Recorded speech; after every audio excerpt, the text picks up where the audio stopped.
Yan at a busy office, colleagues chatting, someone makes a sharp comment. Have you ever felt like the world's negativity is sinking you?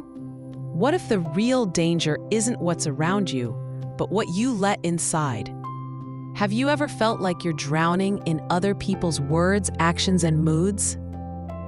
What if the secret to peace isn't changing the world, but changing what you let into your heart? Yan at home, replaying conversations, feeling hurt by offhand comments. She avoids social events, fearing judgment or criticism. Her phone buzzes with messages that trigger anxiety. Yan was kind, talented, and full of potential, but her sensitivity made her a sponge for negativity. Every word, every look, every action seemed to seep into her soul. How many times have you let someone else's mood ruin your day? Yan's health declines, sleepless nights, headaches, loss of appetite.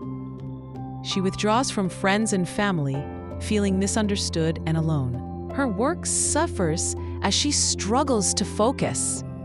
Ancient wisdom teaches, a vessel that takes in too much water will sink, no matter how strong the hull. Yan's spirit was being weighed down by everything she allowed inside. What if the real storm is not outside, but within? Yan, exhausted, sits alone in her apartment, tears streaming down her face. She looks at old photos of herself, happy, confident, at peace. Sometimes, the pain of carrying others' negativity becomes too much to bear. Yan wondered, how do I stop sinking under the weight of the world? Have you ever felt like you're drowning in emotions that aren't even yours? Yan, seeking solace, walks by a quiet harbor at sunset. An elderly harbor master, watching the boats, notices her distress and invites her to sit. He asked her about what's in her mind.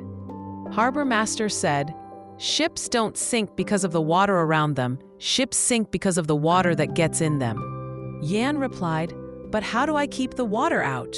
Harbor master, in his wise words, replied, "By strengthening your hull, your mind and spirit. Let the waves crash, but don't let them in." Yan realized that true resilience comes not from avoiding storms, but from learning to stay afloat. What if the secret to peace is learning to let the world's chaos wash over you, not through you?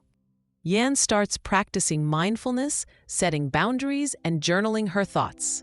She learns to pause before reacting and to let go of what doesn't serve her. Yan learned that her mind is a garden. What she waters will grow.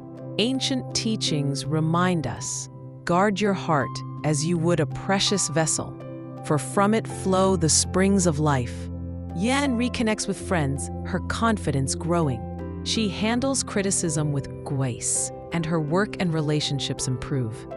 With each mindful choice, Yan's life became lighter, brighter, and more peaceful. She discovered that the world's chaos could not touch her unless she let it in. Yan meditates by the harbor, reflecting on her journey. She mentors a younger colleague struggling with sensitivity. Yan's story was not about becoming invincible, but about becoming resilient. She became a beacon for others lost in the storm of others' opinions. Close your eyes, breathe deeply, and reflect. Pause and ask yourself, what negativity have you let inside your heart? How can you strengthen your mind and spirit against the storms of life? Remember, you are the captain of your own ship. Yan, peaceful and smiling, watching the sunset over the harbor. Ships don't sink because of the water around them. Ships sink because of the water that gets in them. Don't let what's happening around you get inside you and weigh you down. Share this story with someone who needs to hear it.